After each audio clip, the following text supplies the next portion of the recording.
I am Major Millie Conrad, 34 years old, of the United States Army JAG Corps.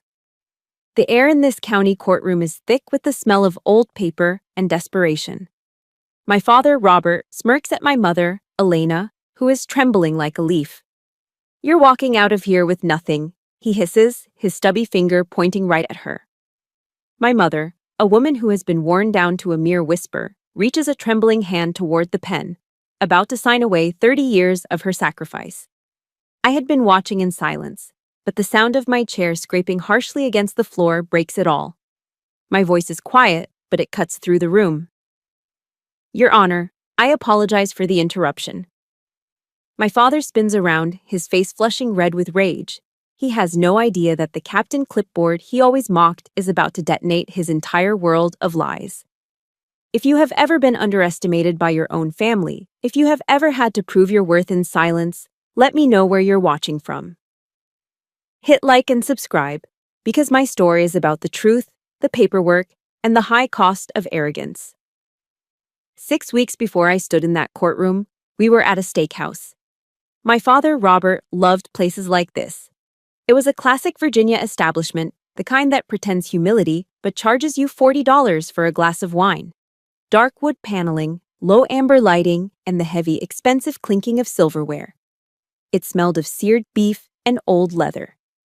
These places were his kingdom, fortresses built of dark wood and quiet deference, and in them, he was the king. Across the table, my mother, Eleni, sat opposite him, shrunk into herself, as she always did. She was a ghost haunting her own life, a woman who hadn't truly been present in years. Her eyes, which I remembered being bright and quick, were now dull, fixed on the water glass in front of her as if it held all the answers. And then there was me. I'd flown in from DC, still in my business casual attire, a silk blouse and slacks, feeling the familiar, heavy role of mediator settle onto my shoulders. I was supposed to be the buffer, the demilitarized zone. I was supposed to make this civilized. Robert, of course, was performing. He flagged the waiter down with a sharp snap of his fingers, ordering the most expensive T-bone on the menu. Rare, and make it quick. Followed by another old-fashioned. He loved the theater of it all. And before the appetizers could even arrive, he made his move. He reached into his leather briefcase and pulled out a thin stack of papers. It wasn't a formal legal document. It was a cheap printout stapled in the corner. He didn't hand it to my mother.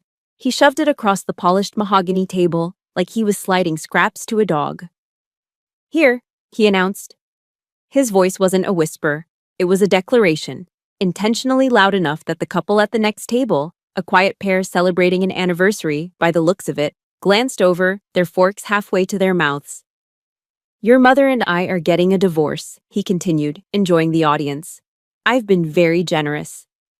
I picked up the papers. My legal training made my eyes scan them automatically. Generous. I saw the word. It meant that my mother, Elena Conrad, after 30 years of being a homemaker, 30 years of raising his children, 30 years of managing his home so he could build his empire, would walk away with a 10-year-old Honda Civic and a one-time payout that wouldn't even cover 6 months of rent in Northern Virginia. My mother's face went ashen. She just stared at the papers, her hands flat on the table. "Robert, please," she whispered, her voice cracking. This isn't right." I took a deep breath. I had to compartmentalize. This wasn't a daughter, this was a legal professional. I tried to keep my voice calm, clinical. "Dad," I said, meeting his eyes, "this isn't a legal division of assets in Virginia. This isn't how it works. Mom is entitled to 50%. He cut me off, not with a word, but with a laugh. It was a sharp, barking sound that made the nearby couple flinch. He laughed so hard he slapped the table, the silverware jumping. "Oh my God," he boomed, gesturing to me with a meaty hand. "Are you hearing this? Captain Clipboard is going to lecture me on the law?" My entire body went hot. A flush started at my chest and crept up my neck, burning my ears. Captain Clipboard. That was his name for me. It was the nickname he'd given me the day I joined the military. It was a weapon, a poison-tipped dart he'd spent the last decade using. It was meticulously designed to diminish me, to erase every accomplishment I had ever earned. West Point? Just a fancy camp. My law degree from Georgetown? A piece of paper. My rank as a major in the United States Army? Just a title for a glorified secretary. In his eyes, I was and would always be a low-level paper pusher, a clipboard carrier. He saw the flicker of pain in my eyes, and it made him lean in, the predator smelling blood. The performative smile vanished, replaced by the cold, familiar superiority I'd known my whole life. "Listen to me, Millie," he said, his voice dropping to a condescending growl. "This is the real world. This is the adults' table. You can go back to your little base and play with your paper clips and your pretend soldier games. But here, I make the rules." He tapped the thin stack of papers with a thick index finger. Tap, tap, tap. The sound was sharp in the restaurant's expensive quiet. "Your mother will sign this," he said, his eyes locking onto me, bypassing my mother completely. "Or I will ruin her. I will drag this out in court for years. I'll bury her in legal fees until she doesn't have a penny left to her name. She will be homeless. She will be on the street. Do you understand me?" He leaned back then, the threat delivered. He picked up his scotch, swirled the ice, and took a long, satisfied sip. He believed he had won. He believed it was over. I looked at my mother. She had stopped whispering. She was just crying. Silent, racking sobs, her shoulders shaking as she tried to muffle the sounds with her napkin. She was utterly broken. And that's when I felt it. The click. The sound of a 30-year dam of suppressed rage, of swallowed insults, of practiced smiles, finally cracking. The quiet, disciplined part of me that had endured and observed and recorded everything finally stepped forward. I didn't say a word. I just looked at him. I looked at this man, my father, who saw me as nothing more than a child in a costume. He had no idea who he was talking to. He didn't know that Captain Clipboard was his dismissive term for a major in the JAG Corps. He didn't know that my specialty wasn't playing with paper. My specialty is forensic accounting and international asset seizure. He didn't know that my entire day job, the pretend game I played, was hunting arrogant, powerful men just like him. Men who thought they were above the law. Men who thought they were smart enough to hide their money. Men who laundered millions through complex webs of international shell corporations. He, in his spectacular arrogance, hadn't just insulted his daughter. He had just challenged an apex predator in her own hunting ground. I folded the papers neatly and slid them into my purse. My mother's sobs quieted to shaky breaths. Robert watched me, a smug smirk returning to his face, believing my silence was submission. "Okay, Dad," I said. My voice was perfectly calm. "I'll look it over." He chuckled, already signaling the waiter for another drink. He had no idea he'd just signed his own death warrant. The nickname, Captain Clipboard, wasn't new. It wasn't invented over that steak dinner. It had been my father's weapon for years, his favorite tool to keep me in my place. And my father, Robert Conrad, was a man who loved his tools. That night at the steakhouse, the arrogance he showed was just a dress rehearsal. His true stage, his real kingdom, was our backyard. I remember a barbecue. It was last summer, right before I was scheduled for deployment. It was a suffocatingly hot, humid Virginia July day, the kind where the air is so thick you can drink it. Our backyard was packed, maybe 50 or 60 people, neighbors, business associates, people who laughed a little too loudly at his jokes. My father was at his absolute peak. He was standing by his grill, this massive, gleaming stainless steel Traeger monstrosity that probably cost more than my first car. He was holding a spatula like it was a royal scepter, and a cold, high-end craft IPA in his other hand. He was lording over a massive smoking beef brisket, explaining the art of the smoke ring to a captive audience. "It's all about the supply chain of the heat, you see," he'd say, using business terms for everything. "You can't just throw it on. It's logistics. You have to manage the assets." He thought he had invented these words. People just smiled and nodded and drank his beer. In this tiny suburban kingdom of manicured lawns and deck furniture, he was the king. And where was I? I was standing quietly by the potato salad. I wasn't in uniform. I was wearing a simple, cheap sundress, feeling awkward and out of place. I was an accessory, a set piece in his grand production. Then, he saw me. He squinted through the smoke. "Hey, Millie!" he shouted, his voice booming across the yard. Everyone turned. He waved me over with the spatula. "Come on over here, girl." I felt that familiar hot dread creep up my neck, but I went. I walked across the grass, feeling the eyes of our neighbors on me. He threw a heavy, sweaty arm over my shoulder, pulling me into the cloud of hickory smoke. "Everyone, you see this?" he announced to the crowd, pulling me tighter. "My daughter, Millie, still playing army." A few people chuckled. It was an awkward, forced sound. The sound people make when they're uncomfortable, but don't want to challenge the man providing the free beer. "I keep asking her," my father continued, his voice dripping with mock concern. "I keep asking, when are you going to take off that glorified Girl Scout uniform and get a real job in my world?" The air went silent for a second. The only sound was the sizzle of the fat on the grill.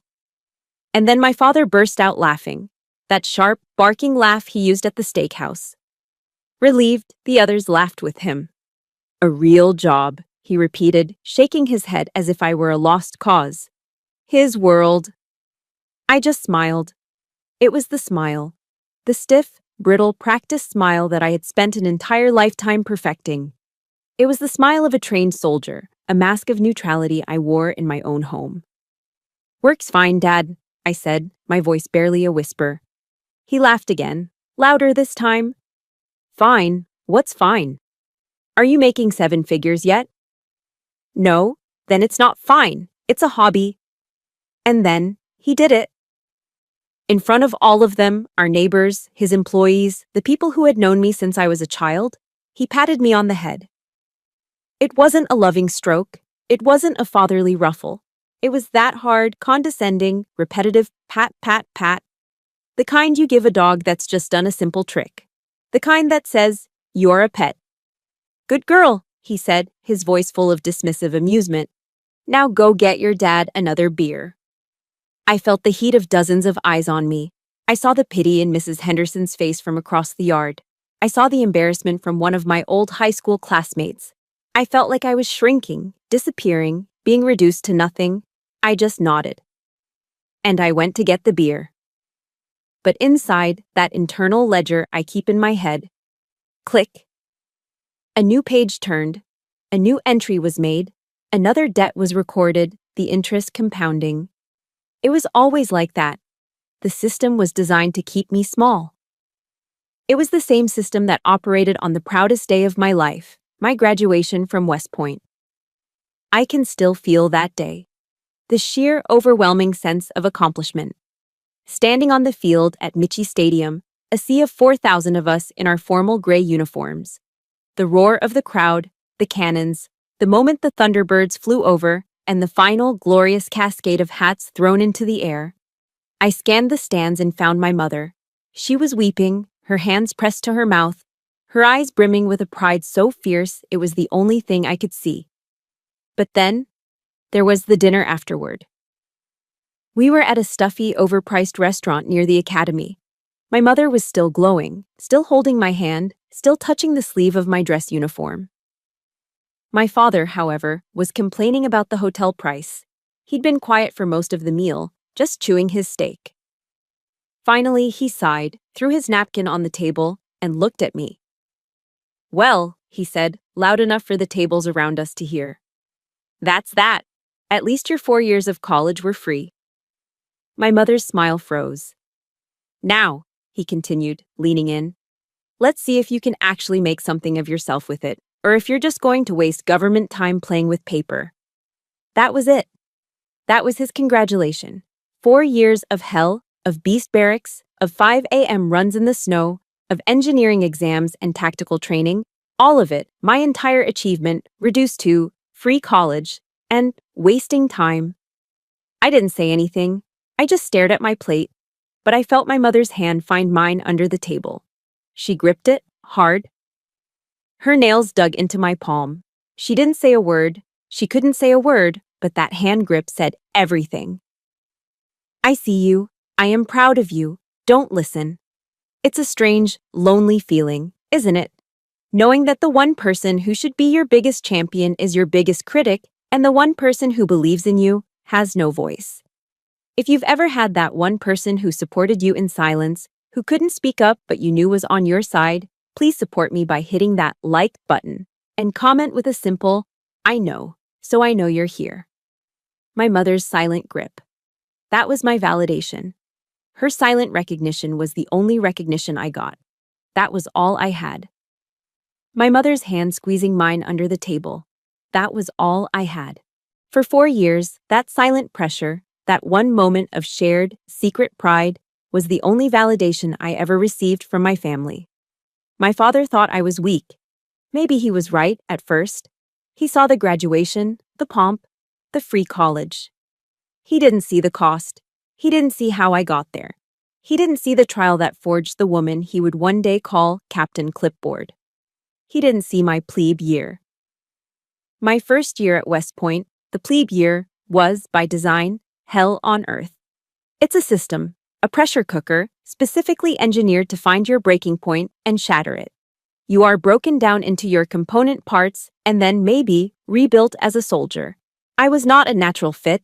I came from a home where every strong emotion was suppressed, where conflict was something to be avoided, where my mother's primary survival tactic was to become invisible. I was thrown into a cauldron of constant, aggressive confrontation. Everything was stacked against me. I was small, 5'4" and barely 115 pounds.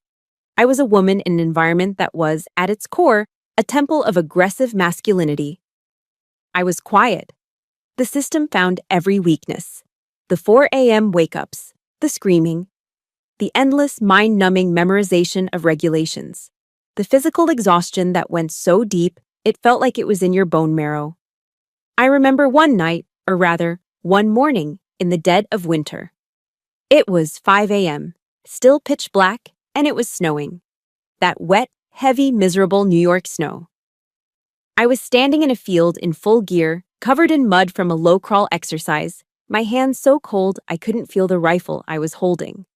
I was shaking, not just from the cold, but from sheer, primal exhaustion. I looked around at the other cadets, all of us just miserable ghosts in the dark, and I had a moment of terrifying clarity. What the hell am I doing here? My father was right. This wasn't for me. I didn't belong. I was a fraud, a little girl playing a soldier's game, just like he said. That night, I hit my breaking point. I huddled in my dorm room, aching and defeated, and I did the one thing I promised myself I wouldn't do. I called home. I just needed to hear a kind word. I needed one person to say, "You can do this." My mother picked up on the first ring, her voice tight with anxiety. "Millie, are you okay?" I couldn't even answer. I just choked on a sob. "Millie, honey, what's wrong?" I heard the panic in her voice, and before I could find my own, I heard a sound that I knew all too well. A rustle, and the click of the phone being picked up in another room. "Give me that," I heard my father's voice, muffled. "Elena, hang up." A moment later, his voice was in my ear, sharp and annoyed. "Millie, you still there?" "Dad," I whispered. "I figured you'd be calling," he said, and there was no warmth in it, just impatience. "Figured you'd be calling to say you'd finally quit." "I've been waiting." I stopped breathing. He wasn't surprised. He wasn't even disappointed. He was expectant.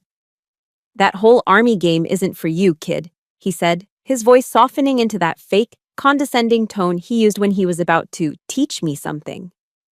"It's a waste of your time. You're not cut out for it. Why don't you come home? I'll give you a job in the office. You can do data entry. Something simple."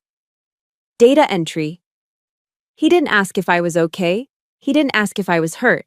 He didn't ask what was wrong. He was just waiting for me to fail. He had the simple job all lined up, the one he thought I was actually suited for. I clicked the phone off. I didn't say goodbye. I sat on my cot in the dark, and I cried. I cried for a long time.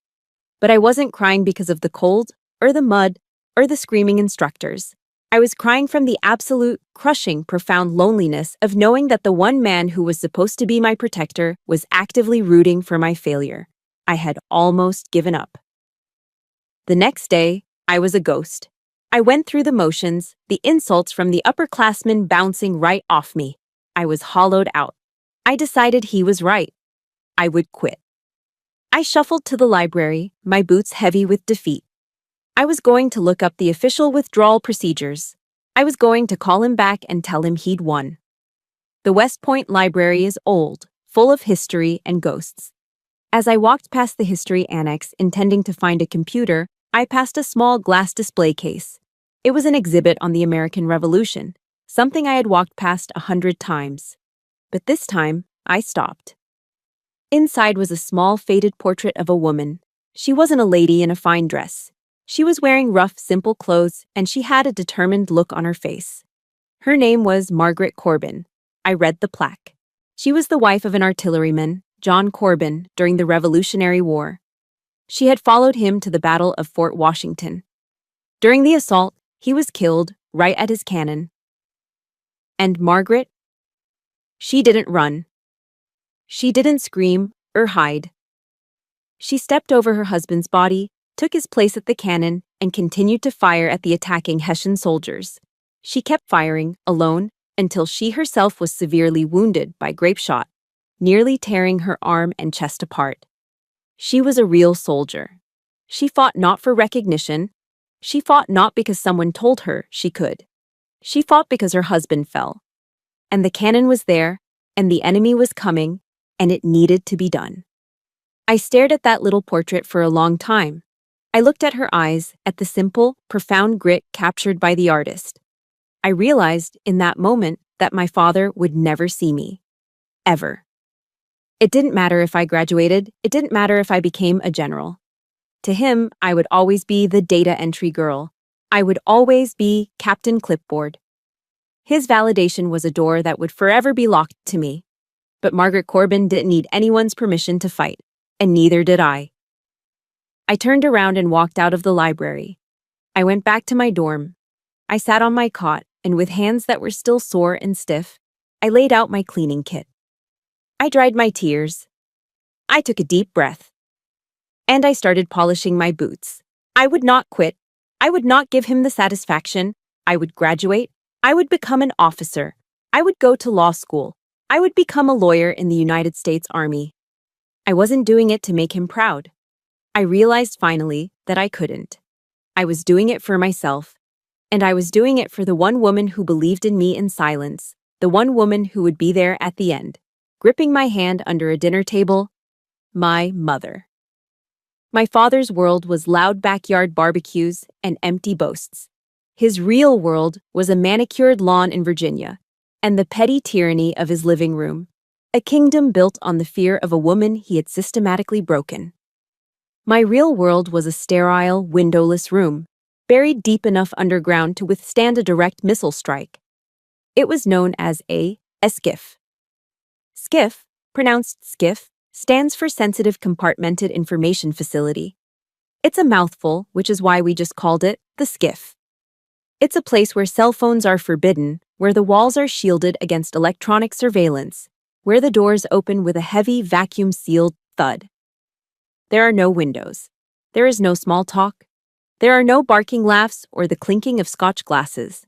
There is only the low, steady hum of industrial-grade air filtration, the silent glow of encrypted monitors, and the oppressive, focused silence of intense concentration.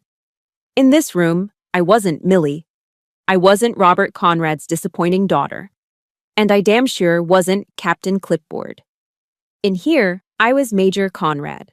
I was a forensic accounting specialist for the U.S. Army's Judge Advocate General's Corps. And my job, my real job, was to hunt the assets of terrorists, rogue states, and international criminals. My father thought his logistics were complex.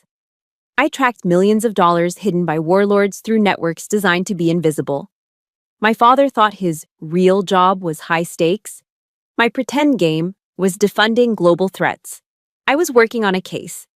An Eastern European arms dealer had, we suspected, laundered over $50 million in illegal arms sales through a complex web of shell corporations. He was good. He was very good. He was using a classic, almost beautiful, three-layer structure.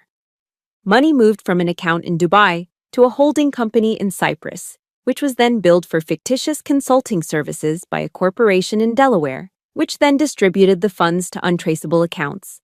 It was clean. It was meticulous. It was almost perfect. The door to the skiff hissed open, and my commander, a two-star Army general, walked in. General Davis. General Davis was a man of profound silence and terrifying efficiency. He was tall, thin, and seemed to move without disturbing the air around him. He was the kind of man who never raised his voice, because he never had to. When he spoke, you listened. He didn't say hello. He just appeared behind my workstation, his presence radiating a kind of calm, cold authority. He looked at my screens, not at me. I had 4 of them, all displaying different complex data streams. "What have you got, Major?" His voice was a low, gravelly monotone, the sound of someone who has seen everything and is impressed by nothing. "Sir," I said. I didn't turn around. I just pointed to a line of code on my 4th monitor. "The target is good. As we thought, he's using a 3-tier shell structure based in Delaware and Cyprus. The layering is immaculate." "But?" the general asked. He knew there was a but. "But he got lazy, or arrogant. The same thing that gets them all." I pointed. "The Delaware corporation he used to build the 3 Cypriot shells? He used the same registered agent for all of them. But on the 3rd filing, he misspelled the agent's name. A single typo. Is Smith instead of Smith. It created a digital crack. I've been pulling that thread for 72 hours. I clicked my mouse and a new diagram bloomed on the main screen. A complex web of arrows and accounts. The typo created a separate filing record, which he tried to correct. That correction required a notary, and that notary is linked to 2 other corporations we weren't tracking. They lead here. I pointed to a bank in the Cayman Islands. I found the legal loophole. His entire structure is compromised. We can freeze everything. Now. General Davis stared at the screen for a long, silent moment. 10 seconds. 20. I just waited, my heart pounding quietly in my chest. He processed the data. He saw the logic. He saw the intricate, beautiful weapon I just built from a single typo. Then he turned and looked at me. For the first time, he looked at me. He looked at me, not like a dog to be patted. Not like a child who had done a simple trick. He looked at me like a professional, like an expert, like a peer. He didn't pat me on the head. He didn't give me a stupid, condescending nickname. He just gave one sharp, definitive nod. "Good," he said. "Execute it, Major." That was all. "Execute it, Major." 3 words. With those 3 words, he handed me the authority to dismantle a $50 million criminal enterprise. With those 3 words, he gave me the keys to the kingdom.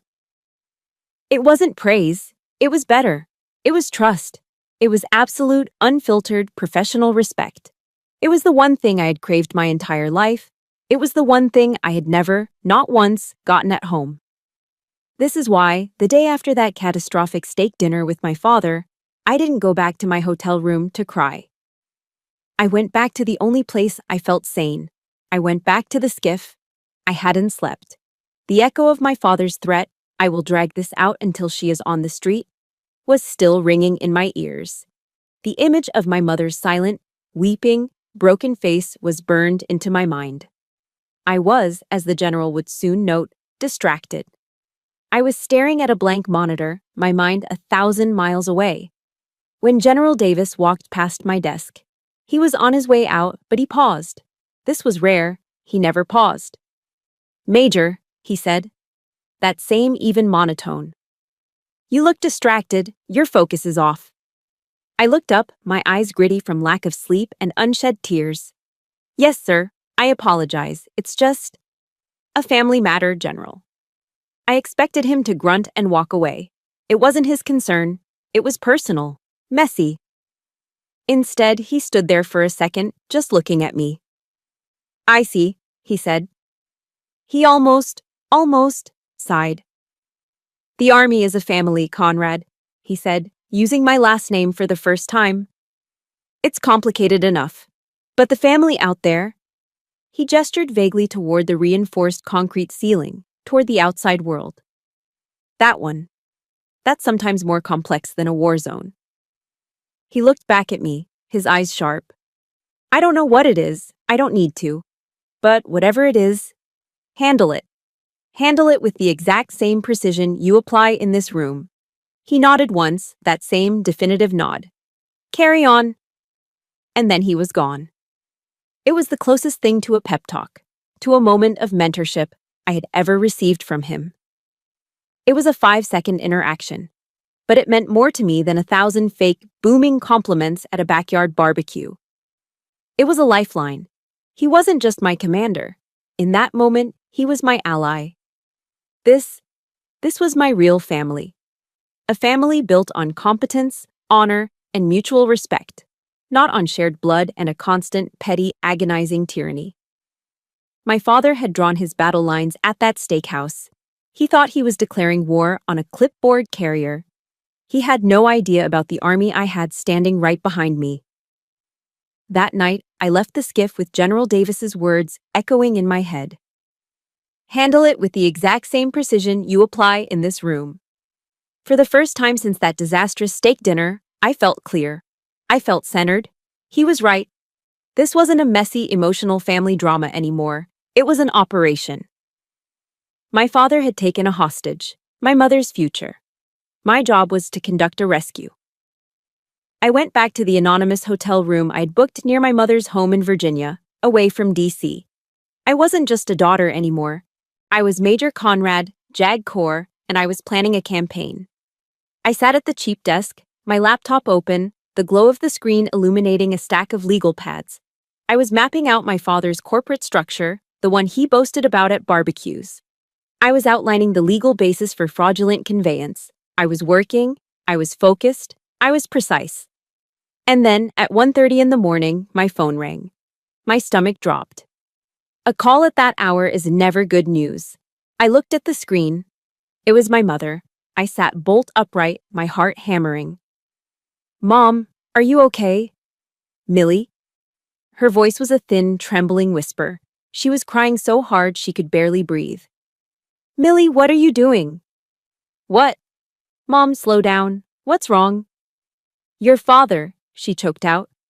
Your father, Robert, he just called me. He's furious. What did he say to you, Mom? I was already on my feet, the operation instantly dissolving back into that familiar, messy, primal fear. He said, oh God, Millie, he said you're trying to ruin him. He said you're digging into his business. He said if you don't stop, he's going to cut my health insurance. The blood went cold in my veins. My heart didn't stop. It felt like it had been instantly encased in ice. My mother has high blood pressure. She has a heart condition that was diagnosed a decade ago. She relies on her daily medication, the kind of medication that keeps her stable, the kind that, if she missed it for even a week, could result in a catastrophic event. And in America, without insurance, that medication costs thousands of dollars a month. He said he'd take me off his plan, she sobbed. He said, let's see how long Elena survives without her pills. This was Robert Conrad. This was his move. He knew he couldn't intimidate me. He knew I wasn't his sobbing, broken wife. He knew I was a lawyer, an officer, and that I was, for the first time, angry. So he did what all narcissistic abusers do when they feel their control slipping. He found the leash that was still around my neck, and he pulled. He knew I didn't fear him. But he knew, God, he knew that I loved my mother. He can't do that, Mom, I said, trying to keep my voice calm, professional, like the lawyer I was. That's illegal. A judge would never allow him to. Millie, please, she shrieked, a sound of pure, unadulterated terror. You don't understand. You're not here. He can do anything. He will. He'll tie it up in court. He'll say I'm not eligible. He'll do something. I can't live without my medicine, Millie. I can't. Her voice broke, and the next words shattered me.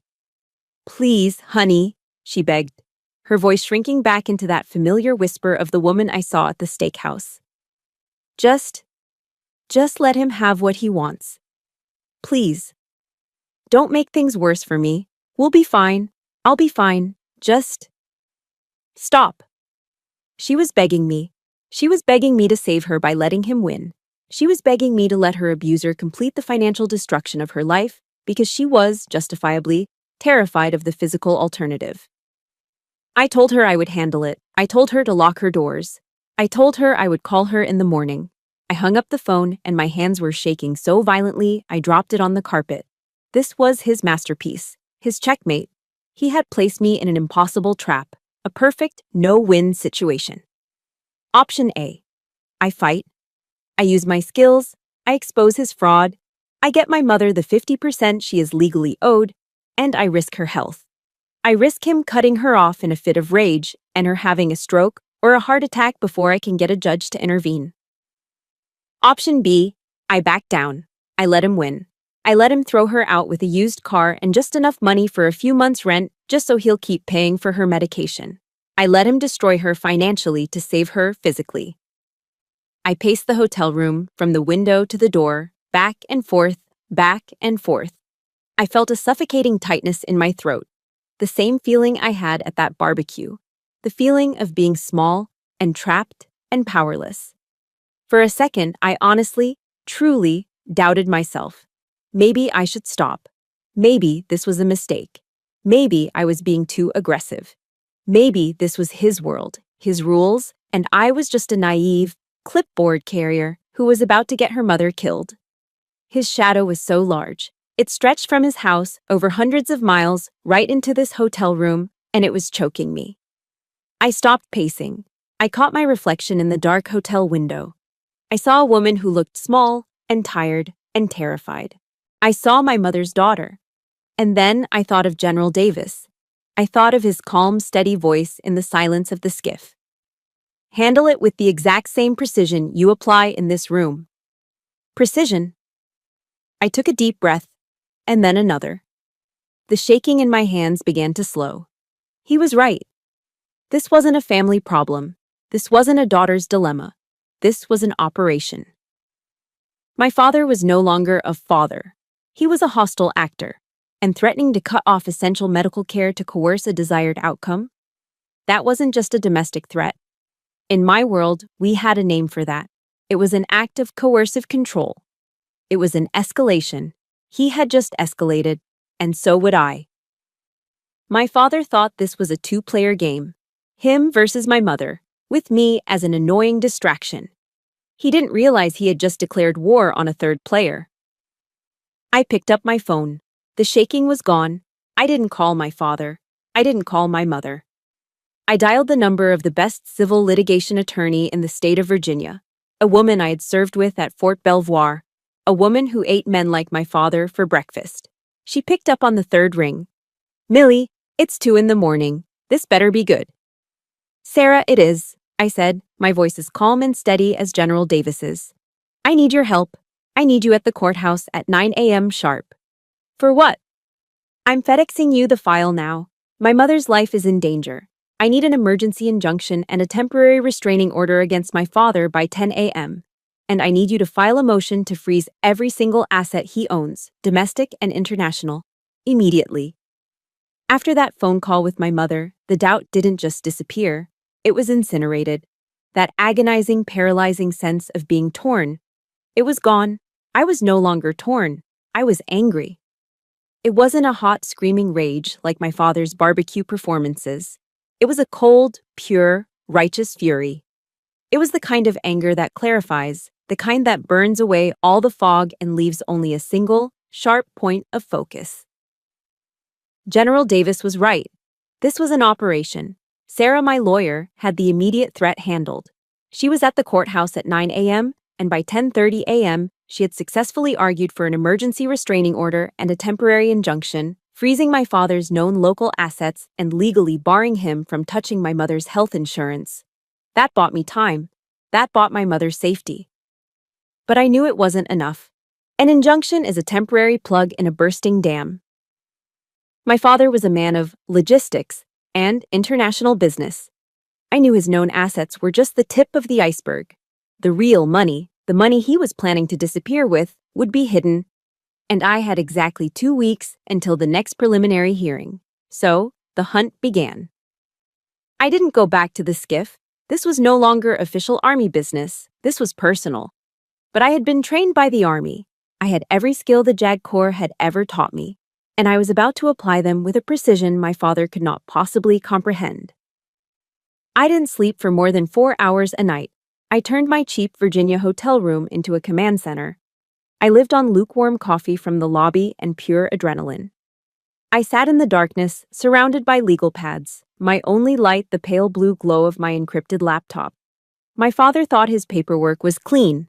He boasted about his clever accountants. But in my world, in the world of forensic accounting, clean paperwork that is too perfect, too neat, is its own kind of fingerprint. It's a trail. He thought he was a brilliant businessman.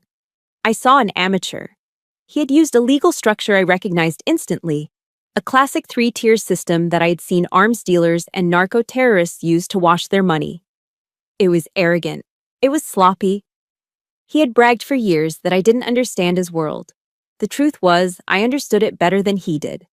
I lived in that world every day, hunting men 10 times smarter and 100 times more dangerous than him. He was just a bully. A suburban kingpin. I started pulling the threads. The money trail was designed to be confusing, from his main business account in Virginia to a shell LLC in Delaware. From the Delaware LLC to a numbered account in a Swiss bank, known for its discretion. And from Switzerland, the trail vanished. He was good. He'd covered his tracks, but he didn't know who was hunting him. I used techniques I'm not allowed to talk about. I used every legal database I had access to. I cross-referenced incorporation papers, tax IDs, and signatory lists. For 3 days, I hit a wall. The Swiss account was a black hole, and then I found the mistake. The same arrogance that made him pat me on the head at a barbecue. He hadn't wired the money from Switzerland. He had wired it to Switzerland from the Delaware LLC. But to fund the Delaware LLC, he had used a different, smaller account, a local account. And on that account, I found a single wire transfer to a law firm in the Cayman Islands, designated for incorporation fees. I had him. I used a public records search for the Cayman Islands Corporate Registry. I typed in the name of the law firm, and a list of recently incorporated entities popped up. One stood out. It was listed as a logistics and shipping company. I checked the registration documents, and that's when I saw the name. I had to read it 3 times. My brain simply refused to process what my eyes were seeing. The name of the shell company, the offshore entity my father had created to hide millions of dollars from his wife of 30 years, was REM Logistics. REM Robert, Elena, Millie. I dropped the mouse. My hand flew to my mouth. I didn't feel anger. I felt a wave of cold, physical sickness. I felt nauseous. He had done that. He had taken the first initials of our names, the family he was currently in the process of systematically destroying, and he had used them to name the very weapon he was using to do it. This wasn't just fraud. This wasn't just greed. It was a joke. It was a sick, twisted, narcissistic joke. It was the ultimate act of contempt. It was his final triumphant pat on the head. He was laughing at us. He was mocking us, telling us we were so small, so insignificant, so stupid, that he could literally hide his crimes in plain sight, using our own names, and we would never be smart enough to find it. That was the moment the dam broke. That was the final straw. Every last shred of duty, every lingering, desperate hope that my father, all that was left, was the cold, hard, unblinking truth. I stood up from the desk and walked to the hotel window, looking down at the 4 a.m. traffic, at the lights of the city that was not my home. I thought of a quote from St. Augustine, one that was drilled into me during my ethics courses. The truth is like a lion. You don't need to defend it. Let it loose. It will defend itself. My father thought he was a lion, all noise and roaring at a barbecue. He thought he was the king of his little jungle. He was nothing but a liar. A common, arrogant, sloppy liar. I wasn't going to argue with him at the hearing. I wasn't going to try and negotiate for my mother's fair share. I wasn't going to ask him for anything. I was going to do exactly what he had dared me to do at that steakhouse. I was going to use the very weapons he had ridiculed his entire life: the law, the facts, the paperwork. I was going to take my boring job, my data entry, my clipboard, and I was going to dismantle his entire empire with it. He thought he was in a divorce proceeding. He had no idea he was about to be the target of a full-scale forensic audit conducted by me. I was going to unleash my lion right in the middle of that quiet, boring county courtroom. I wasn't just going to protect my mother. I was going to burn his world to the ground using nothing but his own Captain Clipboard. And if you have ever felt that cold, clarifying anger, that moment when the fog of doubt disappears and you know exactly what you have to do, hit that like button. Let me know in the comments. What was your REM logistics moment? What was that final straw for you?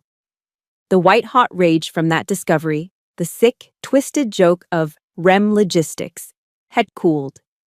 It didn't disappear. It hardened. It settled deep in my chest, forging itself into something else. It became a cold, dense, steel-like resolve. The next 6 weeks were the longest, most focused, and most intense of my life.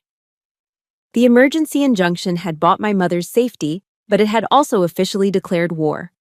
My father, through his lawyer, was fighting back, claiming the offshore account was a standard business practice and a complete misunderstanding. He was arrogant.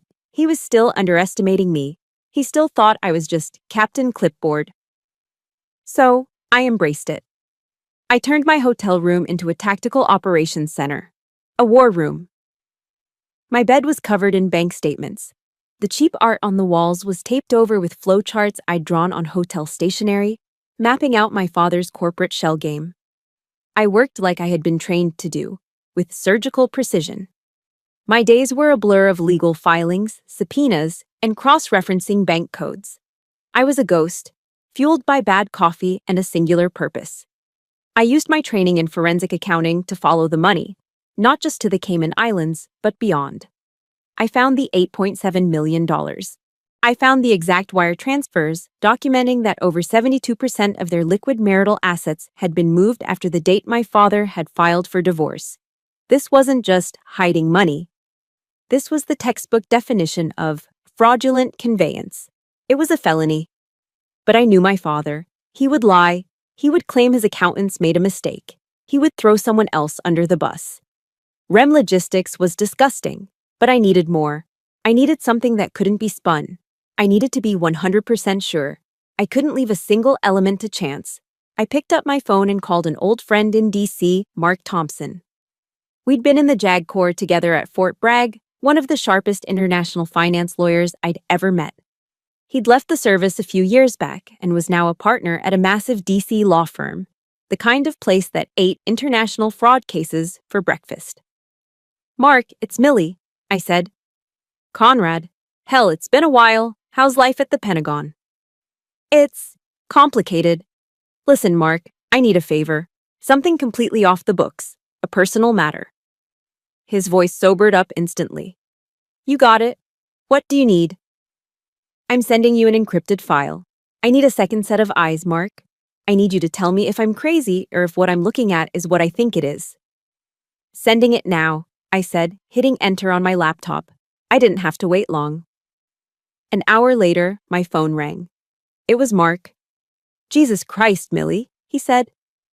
There was no friendly greeting, just pure, unadulterated shock. Who is this guy? Is he an amateur, or is he just the most arrogant man on the planet? "Both," I replied, a cold knot of validation forming in my stomach. "So you see it?" "See it? Millie, I see all of it. The fraudulent conveyance is bad enough. The REM logistics thing is, well, that's just sick. But that's not even the home run." "What do you mean?" I asked, sitting upright. "The wire transfers from the Delaware LLC. He didn't just fund the Cayman account.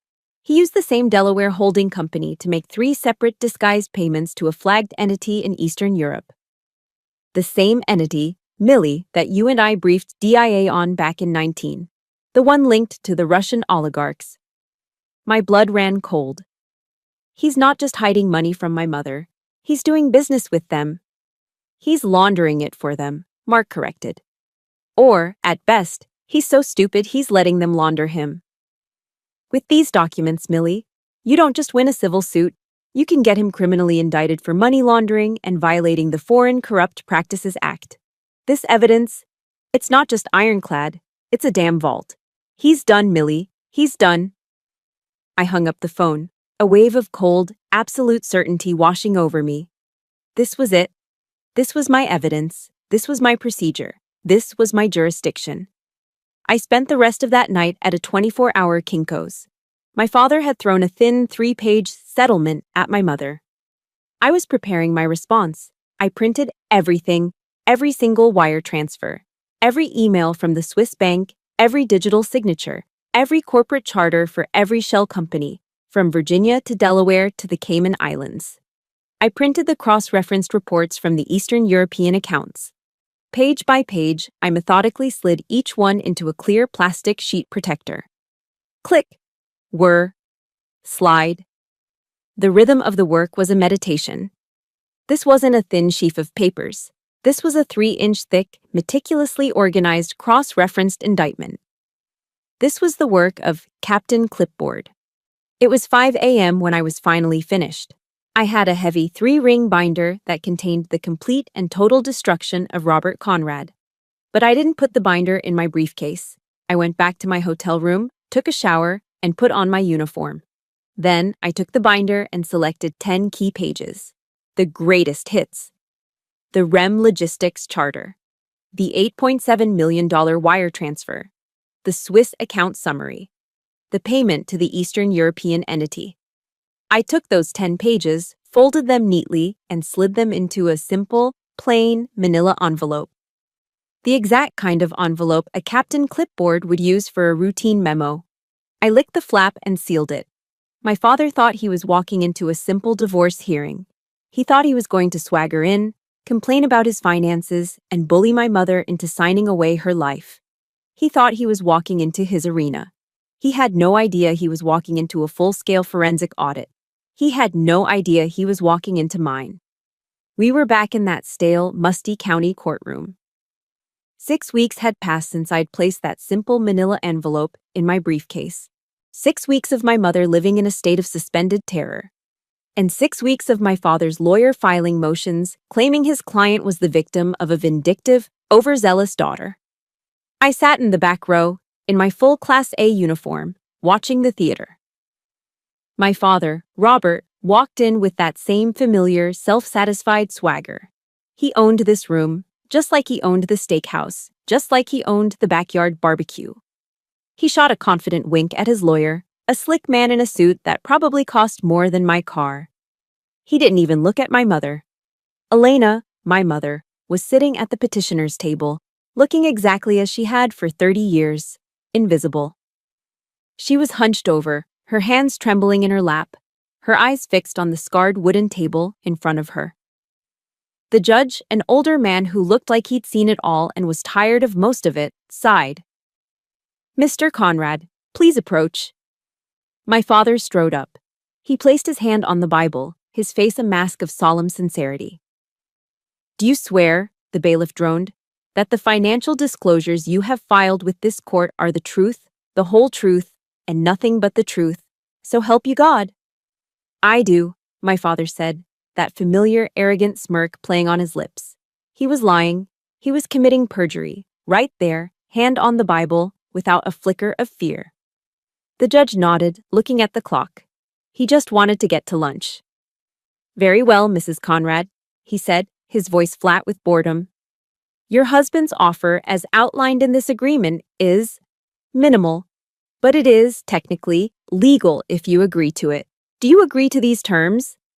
This was it. My mother looked up. Her eyes, brimming with tears, found mine in the back of the courtroom. I gave her a single, sharp nod. Her gaze dropped back to the table. Her trembling hand, the hand I had held at West Point, reached for the cheap ballpoint pen. She was going to sign. After everything, she was still going to sign. No, I would not let it happen. Scrape. The sound of my chair legs dragging across the old linoleum floor was as loud as a gunshot in the silent room. Every head snapped toward me. My father's face, which had been smiling, turned a dark, furious red. "Millie," he hissed, his voice echoing. "What in the hell do you think you're doing? Sit down." The judge, startled from his apathy, slammed his gavel. "Order!" "Ma'am, who are you? This is a closed hearing. You are not counsel of record. Sit down, or I will have you removed for contempt." I didn't sit. I took one slow, measured breath. I walked forward, my footsteps echoing, until I reached the bar. The low wooden gate separating the spectators from the court.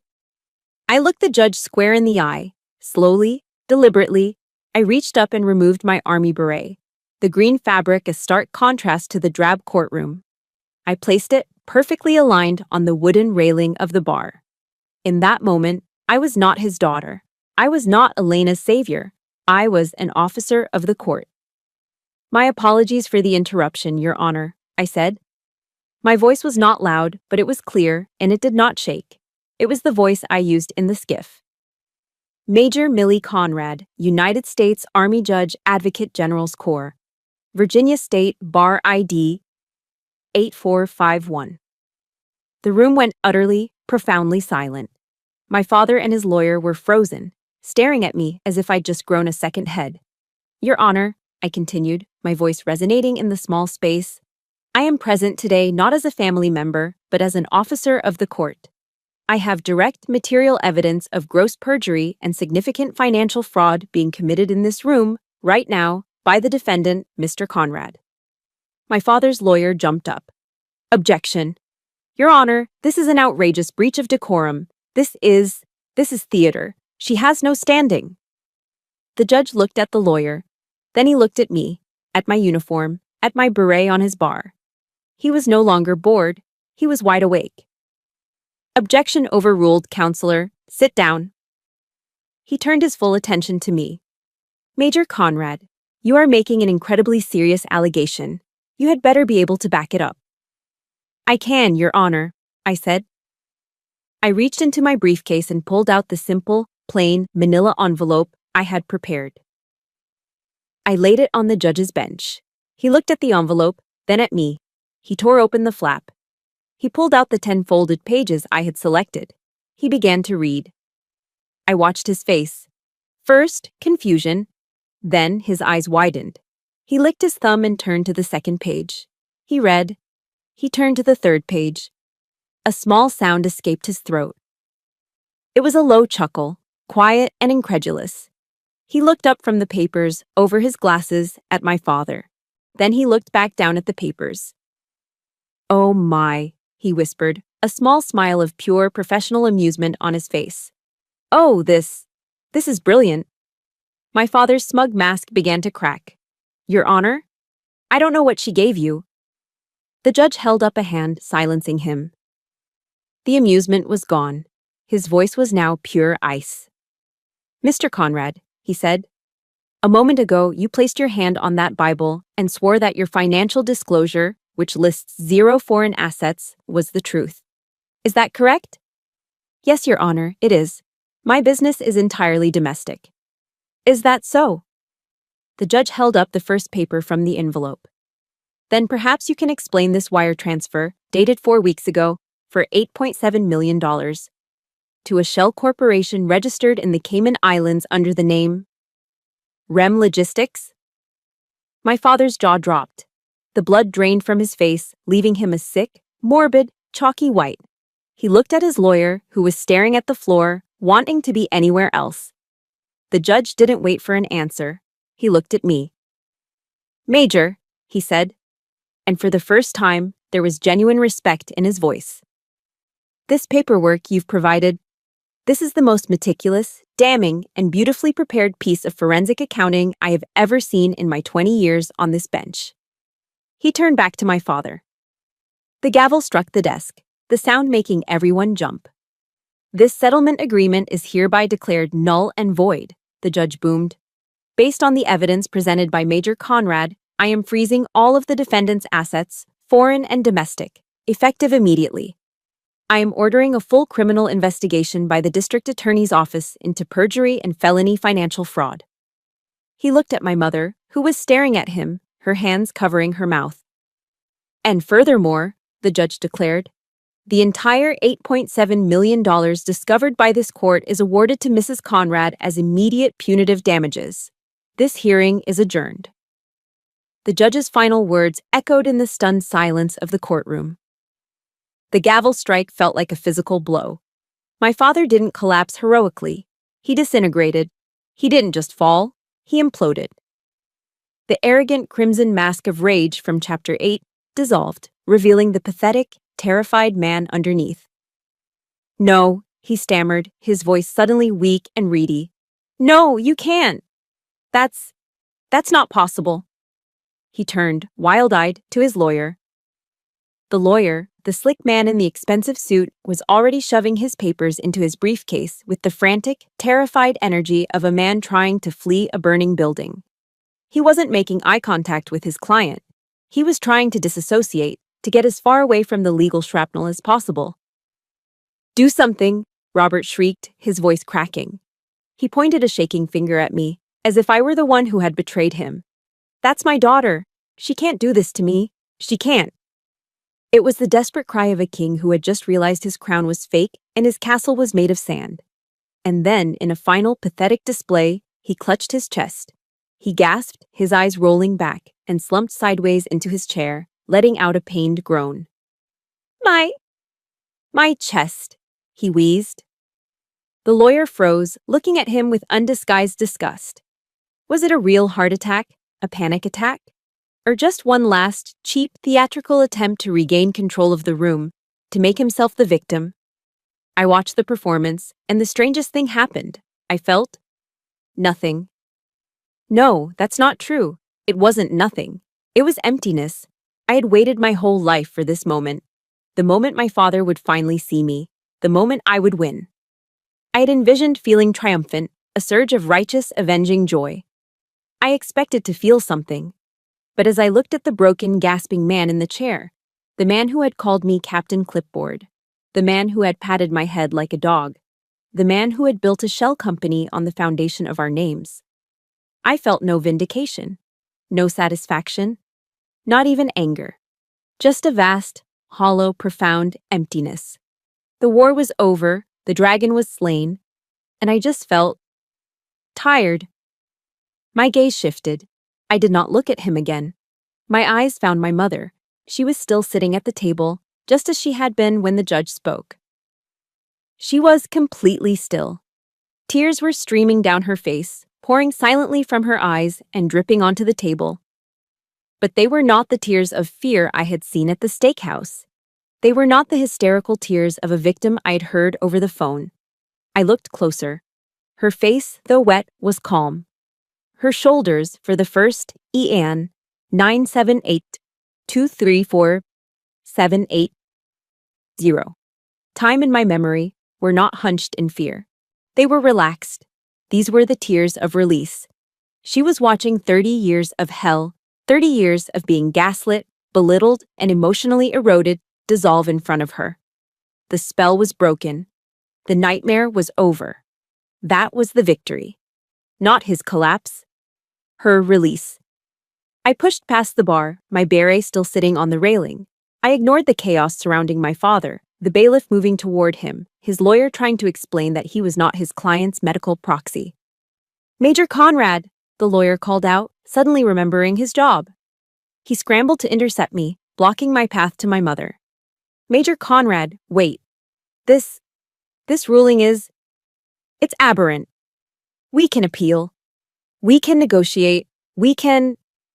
I didn't slow down. I didn't stop.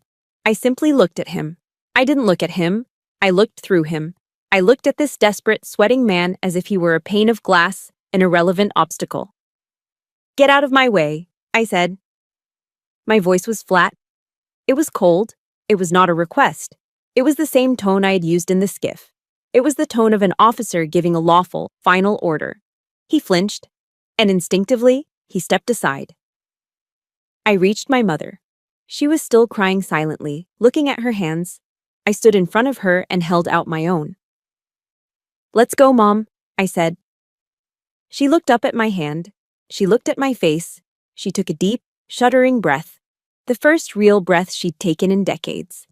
She put her hand in mine, and she squeezed. It wasn't the weak, trembling hand of a victim. It was a strong, firm, powerful grip. It was the grip of a woman who had just woken up from a 30-year-long nightmare. I pulled her gently to her feet. Together we turned our backs on the scene. We walked past the defense table, past the panicking lawyer, past the man still slumped in his chair. "Millie!" I heard my father's voice behind me. It was no longer a bellow of rage. It was a weak, desperate, terrified shriek. "Millie, don't leave! You can't! Millie!" I kept walking. My mother kept walking. We did not turn around. I pushed open the heavy wooden doors of the courtroom. The bright, sterile, fluorescent light of the hallway flooded in, a shocking contrast to the dim, oppressive room we were leaving. We stepped out together, into that bright hallway, and the doors swung shut behind us, the thud of the wood sealing off the past. We left 30 years of pain, 30 years of humiliation, 30 years of suffering behind us in that room. I didn't feel like a winner. I didn't feel triumphant. I didn't feel hate or even pity. I just felt exhausted. And for the first time in my entire life, I felt completely and utterly free. 1 year later, the air no longer smelled of stale paper and quiet desperation. Today, the air was full of the scent of damp earth, rich lavender, and freshly ground coffee. I was sitting at a small wrought iron table in Elena's garden, the small bright flower shop my mother had opened with the money from the punitive damages settlement. It was nestled on a cobblestone side street in Leesburg, Virginia, a town known for its history and its charm. A small bell tinkled every time a customer entered. My mother was behind the counter, and she was unrecognizable. The ghost was gone. The woman who had been eroded down to a whisper, who had shrunk into herself at the steakhouse, who had trembled as she reached for that pen. She was gone. In her place was Elena. Her hands, the same hands that had trembled so violently, were now steady, streaked with potting soil. She was laughing with a customer, a woman in a bright yellow sweater, advising her on the best soil for hydrangeas. She was full of life. She was full of purpose.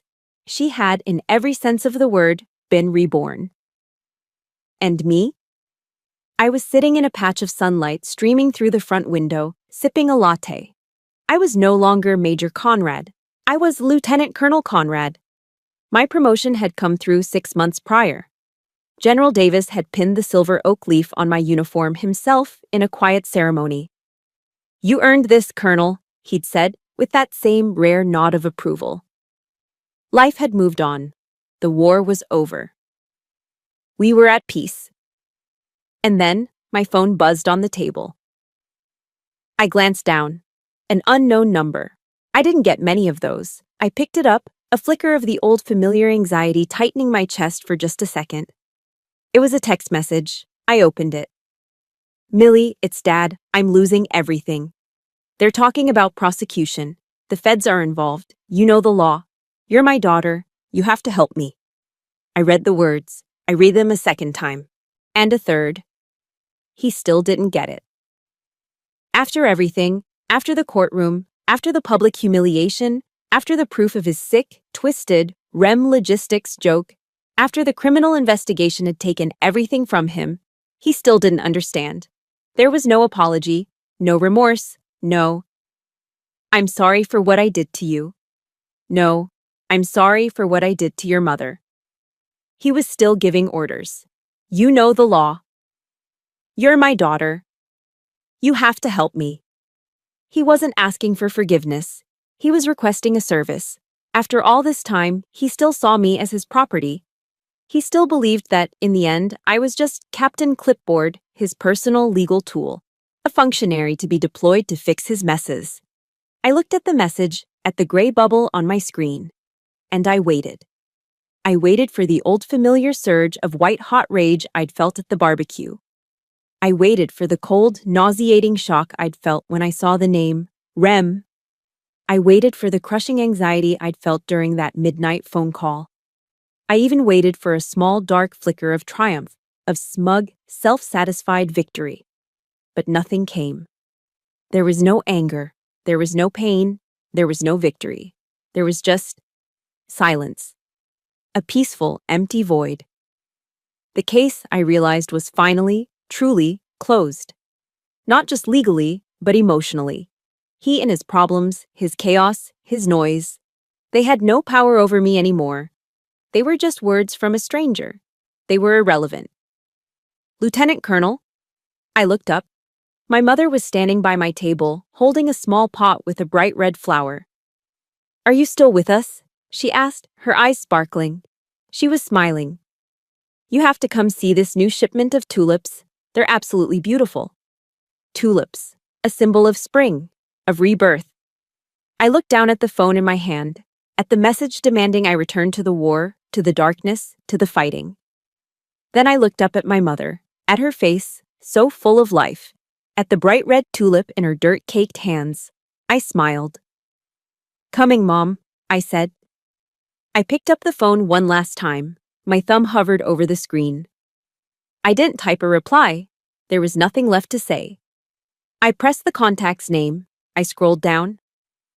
And I selected block. I turned the phone off and set it, screen down, on the table. I stood up and walked over to my mother, into the smell of damp earth and lavender. I had learned, through all of this, that real strength wasn't the loudest voice at a barbecue. It wasn't the biggest bank account or the most arrogant laugh. Real strength was the silence. It was the meticulous truth. It was the paperwork. It was the unshakable, quiet power of Captain Clipboard. And above all, I learned that strength is the right to choose your own peace, to choose the tulips over the war. And I had chosen peace. Thank you for sharing this journey with me. My story is finished, but I know for many of you, your own story is ongoing. If you've ever felt unseen or had to fight to reclaim your value from the people who were supposed to cherish it, please know you are not alone. Your peace is worth fighting for. For more stories of resilience and healing, please like and subscribe to the channel. And if you feel comfortable, share a part of your own journey in the comments below. We are listening.